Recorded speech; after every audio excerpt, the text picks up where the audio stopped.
अरब के कबीले में एक गैर मुस्लिम शादीशुदा औरत रहा करती थी। इसका शौहर बहुत बड़ा ताजिर था। एक मर्तबा इसने सुना कि मुल्क अरब यानी मक्का में अल्लाह के आखिरी नबी जो अल्लाह के महबूब नबी हैं, इन पर एक सूरा नाज़िल हुई है जिसका नाम है सूरत फातिहा, जिसमें हर बीमारी से शिफा मौजूद है।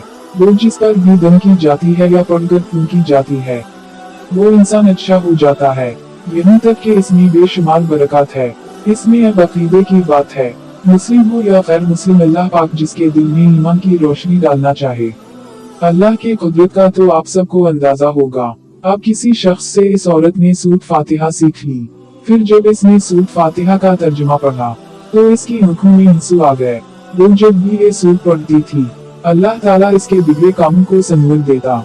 एक दिन इसके बेटे को एक खतरनाक जहरीले बिच्छू ने काट लिया। बड़े बड़े हकीमों तबीबों को बुलवाया गया। सबने ये कहकर जान छुड़वा ली कि इस बिच्छू का जहर बहुत खतरनाक है, इस बच्चे का हम कुछ नहीं कर सकते। तुम्हारा ये बच्चा बस कुछ ही देर का मेहमान है। उनका रो रो कर बुरा हाल था और शौहर अपने कदमों की इबादत कर रहा था, इनसे मदद मांग रहा था। फिर जब कोई हल नहीं निकला तो इस औरत को याद आया कि सूरत फातिहा के बारे में इसने पढ़ा है कि इसमें हर बीमारी से शिफा है। इसके दिल में ख्याल आया कि अगर मैं इसे पढ़कर अपने बच्चे पर दम करूं तो क्या मेरा बच्चा ठीक हो जाएगा, क्योंकि अल्लाह ताला ने इस औरत को ईमान की तरफ लाना था।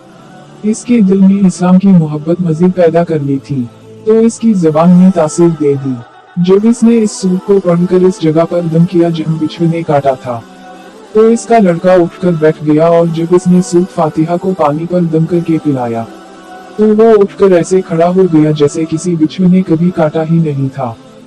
इसका शौहर दौड़ता हुआ इसके पास आया और कहने लगा किसी तबीब ने और किसी हकीम ने इसे ठीक नहीं किया, तो तुमने ऐसा क्या अमल किया जो ये बच्चा ठीक हो गया? इसने कहा कुछ भी तो नहीं, बस एक सौरा है जो हर बीमारी को ठीक कर देती है। बस वो मुझे याद थी, मैंने पढ़कर अपने बच्चे पर दम किया और इसका पानी पिलाया, तो देखो कैसे ठीक हो गया हमारा बच्चा। इसका शौहर बजाय खुश होने के इससे नाराज हो गया कि ये तुम किया जादू टोने कर रही हो। इसकी बीवी कहने लगी जिंदा सही सलामत है हमारा बच्चा, वरना हमसे बिछड़ने वाला था। इसने कुछ ना सुना और अपनी बीवी को डांटने लगा क्योंकि इसे इस्लाम से नफरत थी। जब इसकी बीवी यही अमल करने लगी तो इसको अपनी बीवी से भी नफरत हो गई। अब इसने इस पर जुल्म करना शुरू कर दिया। हर रोज इसको मारता पीटता और कहता कि अब मैंने तेरे मुंह से ये सौरा सुनी तो याद रखना तेरी खाल खींच लूंगा। इसको अल्लाह के कलाम पर बिल्कुल यकीन नहीं था, जबकि इसकी बीवी को अल्लाह के कलाम पर यकीन हो गया। अब इस औरत को अल्लाह ताला ने किस तरह मदद की ये भी बड़ा ईमान अफरोज है।